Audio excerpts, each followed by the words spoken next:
13 June ইসরায়েলের আঘাতে আক্রান্ত হবার পর 10 দিনের প্রত্যাঘাতে ইরানের পারফরমেন্স একেবারে লাজবাব। আজকের প্রত্যাঘাত সে করেছে মার্কিন যুক্তরাষ্ট্রকে হুঁশিয়ারি দিয়ে, তবে আঘাত করেছে ইসরায়েলকে।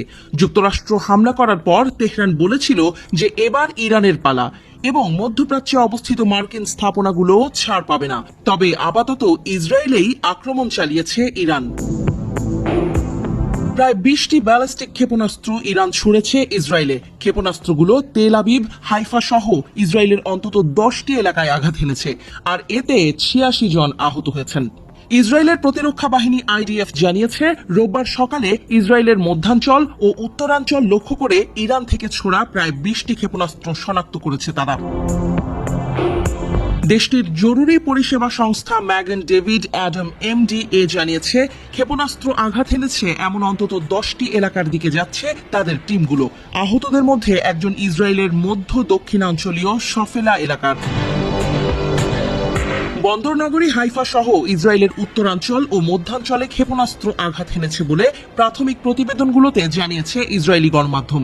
এসব ক্ষেপণাস্ত্রের আঘাতে বহু ভবন ব্যাপক ক্ষতিগ্রস্ত হয়েছে।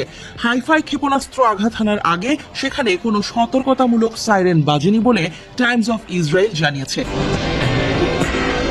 আইডিএফ জানিয়েছে, প্রাথমিক সাইরেন বাজার পর মধ্যাঞ্চলে হামলা হয়। এরপর উত্তরাঞ্চলের দিকে আরেক পশলা ক্ষেপণাস্ত্র উড়ে যাওয়ার সময় সেখানকার এলাকাগুলোতে সাইরেন বেজে ওঠে। ইসরায়েলের দমকল বাহিনী জানিয়েছে, উপকূলীয় এলাকা, মধ্যাঞ্চল ও তেল আবিব মেট্রোপলিটন এলাকাগুলো থেকে ক্ষেপণাস্ত্র আঘাত হানার খবর এসেছে। এসব এলাকার ভবন ও গাড়িগুলোতে ক্ষেপণাস্ত্র সরাসরি আঘাত হেনেছে, আর তাতে ব্যাপক ক্ষয়ক্ষতি হয়েছে। দমকল বাহিনীর টিমগুলো ঘটনাস্থলে গিয়ে কাজ শুরু করেছে।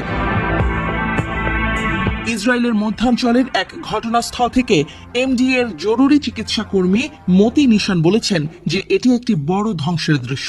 বেশ কয়েকটি দোতলা আবাসিক ভবন ব্যাপক ক্ষতিগ্রস্ত হয়েছে, আর কিছু ধসে পড়েছে।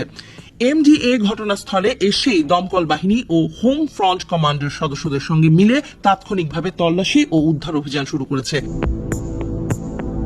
ইরানের রাষ্ট্রীয় টেলিভিশন বলেছে, বেন গুরিয়ন বিমানবন্দর সহ ইসরায়েলের বেশ কয়েকটি স্থানকে লক্ষ্যবস্তু করেছে ইরান। অন্যান্য লক্ষ্যবস্তুর মধ্যে আছে সহায়তা ঘাঁটি, কমান্ড ও নিয়ন্ত্রণ কেন্দ্র এবং একটি জৈবিক গবেষণা কেন্দ্র।